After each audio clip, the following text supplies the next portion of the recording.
Stay in position, and we see that. We often wonder, how you guys can stay. There's a lot of energy, there's a lot of motion, but right now, Dee Dee, you can just talk to these athletes and what they're feeling right now on the start line. It's almost go time, minute and a half away. Well, I tell you, the nerves are at an all-time high at this point. You're in the water, you're ready to go. They're giving you instructions, final instructions, trying to keep you in line. Other athletes, as we see, sort of starting to creep forward. They'll get them back behind that start line. All these athletes want to do right now is hear the sound of that starting cannon, get things going, get to work. That's right, and I would say some of these athletes probably going to be at the front would be Tim O'Donnell. Of course, Brent McMahon with his short course background, an Olympian in his past for Canada. Very good swimmer, but Tim O'Donnell, he lives here, he trains here, he's used to the high elevation, he knows exactly what kind of effort to put out. There it is, that cannon might look small, but it's mighty in sound. The air horn will follow up, and we will all know near and wide, far and close, that this race is underway. And with that, 2019 Ironman Boulder, it is 40.6 miles, in this race, but right now, 2.4 miles. And Dee Dee, what do you see? Right off the start, we see Tim O'Donnell in that blue wetsuit. Very notable. He is a very, very strong swimmer, as you said. Lives here, trains here. We'll expect to see him at the front of this swim. The athletes, these first 200 meters, everyone's real anxious. It's a long day, an 8-hour day, and despite of that, the first 100 meters is usually a flat-out sprint before people tend to settle in to their all-day pace. And we'll just dive into this for a second because I think it's a great time to mention, and what a panoramic shot. As you look back, you can actually see the highlights of the Flatirons, which were a special feature Brent McMahon mentioned, of those foothills, of Flagstaff Mountain there, and of those, the Green Mountain Boulder. All of those are kind of iconic scenery items here in Boulder. But looking at that wonderful shot, let's just say this, Dee Dee, to those that have never raced at altitude, what would happen, what is different, say, to a low-level race if you do go out too hard, if you aren't prepared for it? Because we talk about this often. Why does altitude...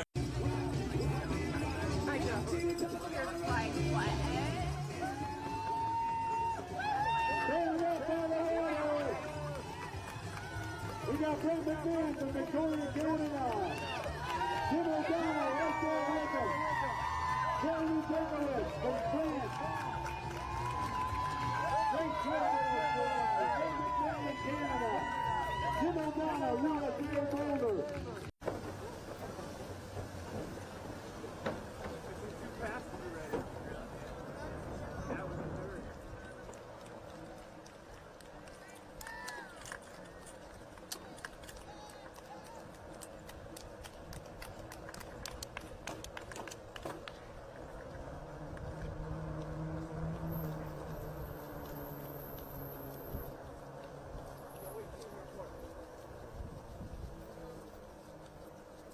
For pain and suffering, Yes. With his capacity to push himself hard, I would not be surprised if we see the most amazing sprint finish against himself to get across the line. In the meantime, something to look forward to. Keep your eyes peeled. Right now, it is Matt Hanson. He is winding around these final stretches of the Boulder Creek Path. He's going to dip under, do a little roundabout, pop onto 13th Street, and then it is one quick half a block straight in to the finish line, and we will be screaming the name, Matt Hanson, you are an Ironman champion. I'll leave that to Mike Raleigh. But folks, it is almost there. The final dip in the road here before we see Matt Hanson get it done in style.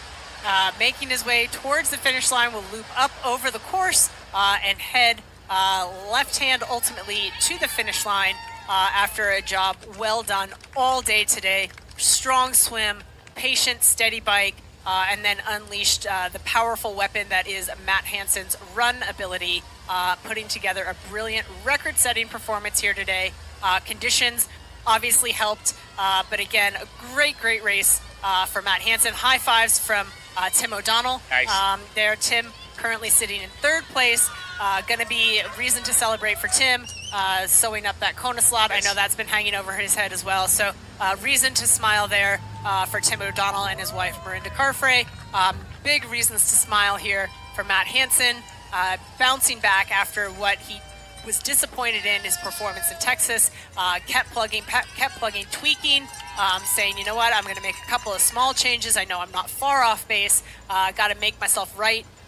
Doing some PT and some therapy to make that back more comfortable, mitigate some cramping problems that were hindering his run. If only we could all run 2:45 while cramping in the legs. I don't know. Yes. But putting it together here today for a championship performance from Matt Hanson. The final stretch. Here's the roundabout. He's going to make this right turn onto Arapahoe. He hits Arapahoe Road right here. He's going to make this left turn under that finish arch. And guess what? It is the final stretch. The first high five acknowledgement that he is the Ironman Boulder champion. Folks, happy to see him. And then it's not there yet, but he's going to make that left turn. And now Mike Riley brings him home. Here it is, folks. I'm going to get down there with the sound, but let's just say this. Ironman Boulder champion from the United States. This is it, Matt Hanson.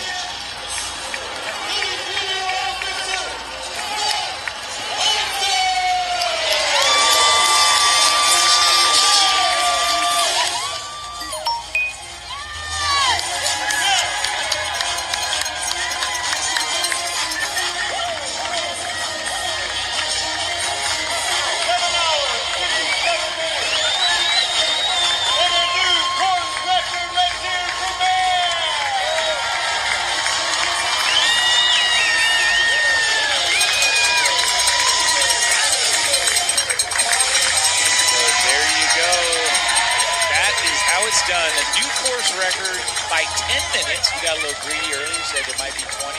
10 minutes because it's still hard to run a marathon off the bike here.